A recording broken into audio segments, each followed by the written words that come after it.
All right, so video 4, America's history. We're still in the colonial period. Last video we ended on the Salem witch trial, 1692, so that's where we're going to pick up. Now, you had the College of William and Mary, established in Virginia. 1693, Penn was temporarily deprived of his proprietorship in Pennsylvania. 1694, you had French and natives massacre the population of Durham, New Hampshire, and it was come to be known as the Raid on Oyster River. This resulted in 104 people being unalived and 27 taken captive. 1695, rice was planted in South Carolina for the first time. That same year, the French erected a fort at Kaskaskia, the first permanent settlement within present state Illinois. 1697, you had the Treaty of Ryswick, which closed the first intercolonial war. No territorial or other change was recognized by the treaty. 1699, you had a famous pirate by the name of William Kidd, who was arrested and afterwards sentenced to death. That same year, Biloxi was founded as the French capital of Louisiana. And in 1701, you had the establishment of Yale College. That same year, you had the first important military colony in the north central region. It was established by the French in what is now Detroit.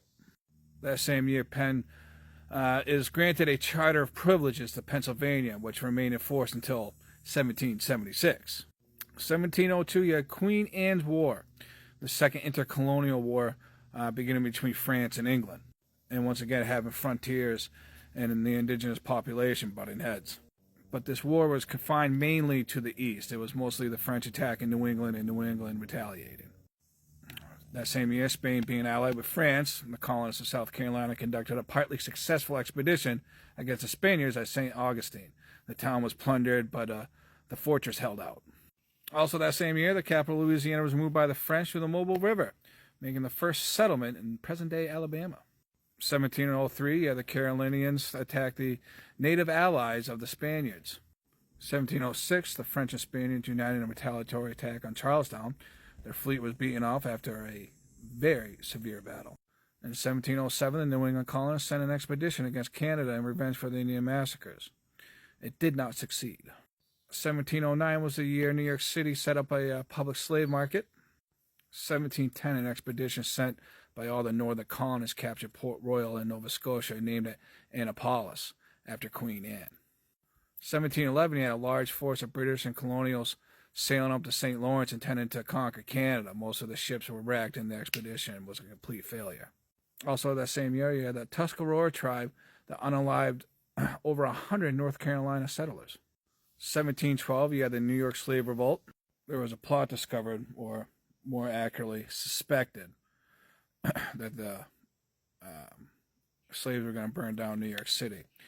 19 people were unalived as a result. 1713, Queen Anne's War comes to an end.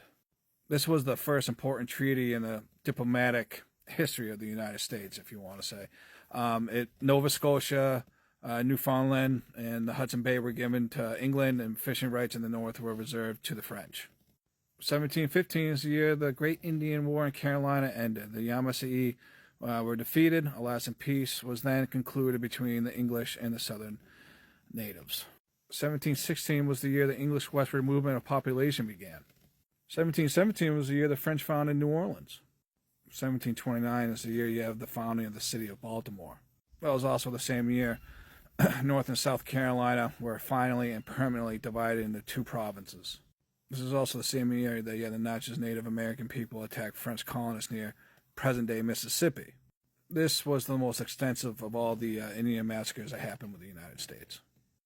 Of about 600 inhabitants, only 26 actually escaped. All the rest were unalive, carried off as prisoners.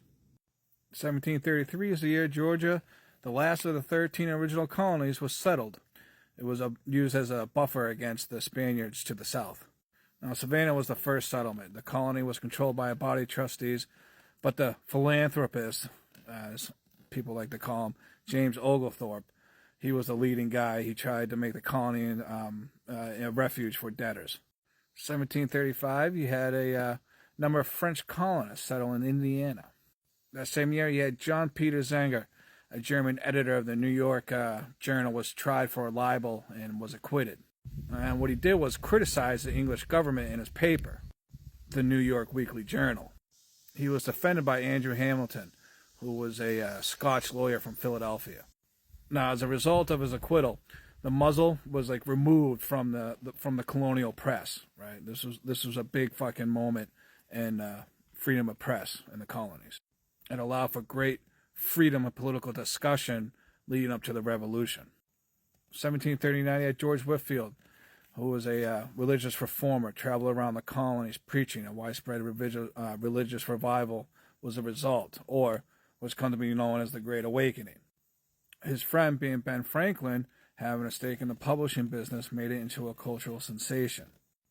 They made these events into huge spectacles. This is where your mega churches come from, the idea of them. This is why you see them so popular in America. This was the first one. This was also the time period where it kind of got into the minds of the Americans that America was maybe something separate from the mother country. 1748, General Oglethorpe, with the aid of an English fleet, lead an attack, but ultimately failed. 1741, you had a second plot to burn New York City down to the ground. And because of these conspiracies, a number of people were unalived, whether by hanging or burning. 1742, the Spaniards attacked Georgia. They were completely defeated by Oglethorpe. And that battle was part of War on Jenkins' Ear. After that, the war came to an end less than a year later. 1744, you had King George's War, the third intercolonial war breaking out between England and France. And I think that's a good spot to stop at. We'll pick up from there on the next video. Thanks for sticking around. Good talk.